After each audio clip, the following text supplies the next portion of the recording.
question on Fiji. Can you explain what you mean by the dialogue you talked about before that needs to take place? Well, this has been our consistent position, and it is a consistent position of this forum. We want to see Fiji return to democracy. We want to see that done at the earliest possible opportunity.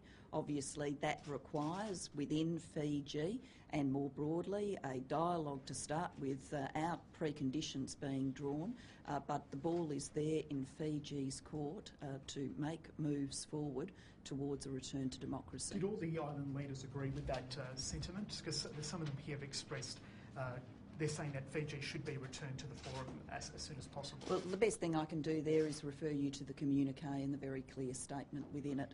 Could I ask Mr. Tuilaepa, because he's been very outspoken on Fiji, you've seen the opinion poll that was published this week, which seemed to show that Bainimarama has a high level of support within Fiji. Is this the sort of thing that might make you change your mind about your own criticism of what's happening? Well, first of all, the opinion poll was carried out by the Law Institute using some polls companies in Fiji.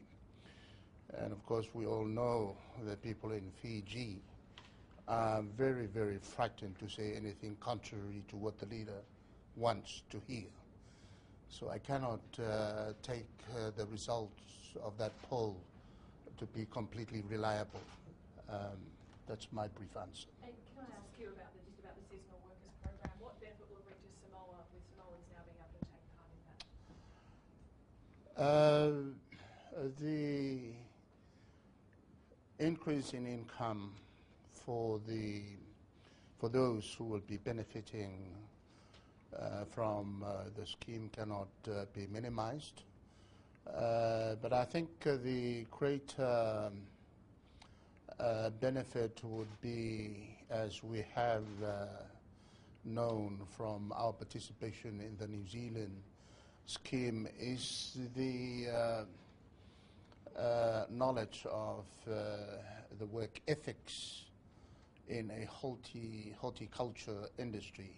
And that is very advantageous when they go back to work on their own plantations, and having been exposed to the work environment in New Zealand, it gives them a totally new outlook on what it means to work hard in a plantation where you expect to produce and sell the fruits of your labor.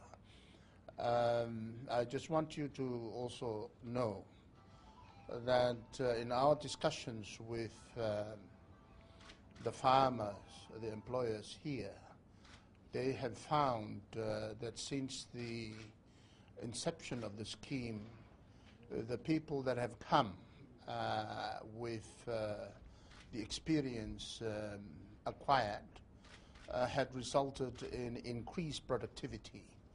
And they have recommended to me that the next batch that follows should have a higher percentage of those who have been here before, so that there is less time to retrain, and that the benefits to the farmers would be even greater.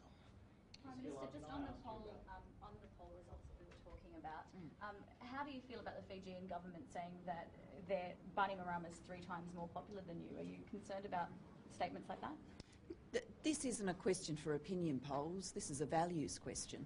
And the central question is whether you believe in democracy or not. I do. And that's why we're pressing Fiji for an early return to democracy. Can I also question the reliability of the Law Institute poll? I think some good points have been made by the Prime Minister. It is, I suspect, hard for us from Australia to imagine how people feel living in Fiji and then having an opinion poll taken of them.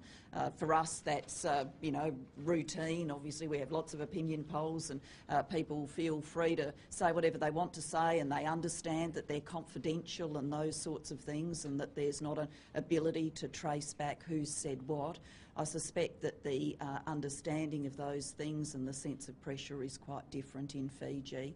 But at the end of the day, whatever caused people to give the answers that they gave, this is not a question for opinion polling. You believe in democracy or you don't. We believe in democracy. Can I also mention that very similar kinds of polls have been conducted in my country during periods leading up to elections. For the last 8 elections that we won, and every single poll of those 8 polls were completely wrong.